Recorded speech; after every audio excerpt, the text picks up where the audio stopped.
My friends, in today's gospel, Jesus healed 10 people who were afflicted with leprosy. They shouted at him from a distance, and he told them to go and show yourselves to the priest. You see, that was a requirement of the law. A recovered leper had to be examined by a priest before they could return to society. So acting on that faith, they went to the priests. Along the way, the Bible said, they were healed.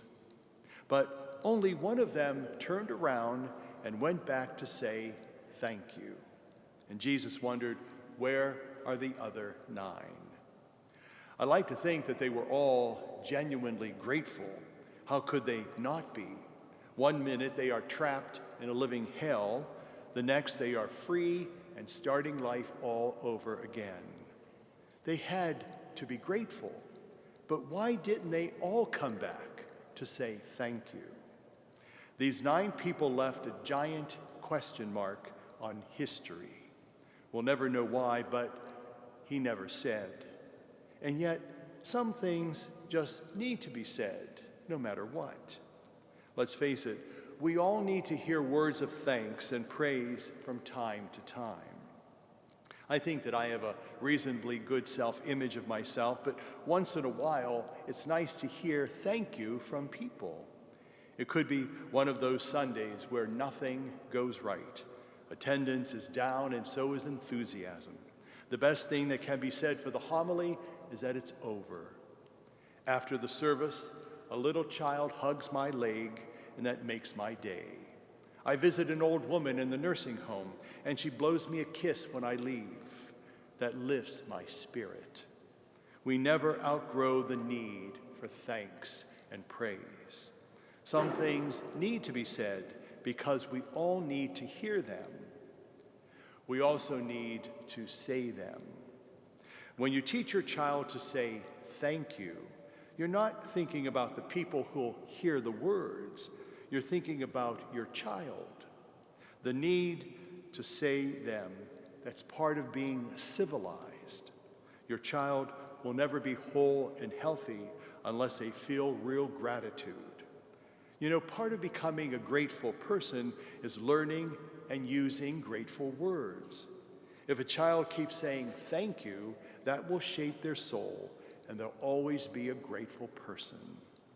Some things need to be said, and we all need to say them. The good news is that we can all do that. It doesn't take a silver-tongued orator to say the things that need to be said.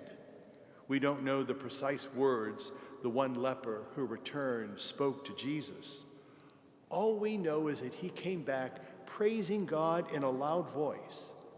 The point is that we can all say things that really need to be said. If we are totally incompetent even of public speaking, right now I'm recalling a beautiful and powerful speech. In fact, I would call it the greatest speech I have ever heard. You can never guess what it is. Not the Gettysburg Address, though the world will never forget that November day in 1863 when Abraham Lincoln began 77 years ago. And I'm not thinking about Dr. Martin Luther King Jr. and his I Have a Dream speech.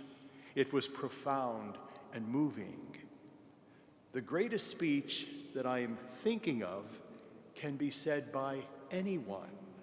It's only 3 words long, and those 3 words are, I love you. That is probably the most profound thing that one human being can say to another. When was the last time you said it to your spouse, to your friend, to a child? Have you spoken those 3 words at all this past week?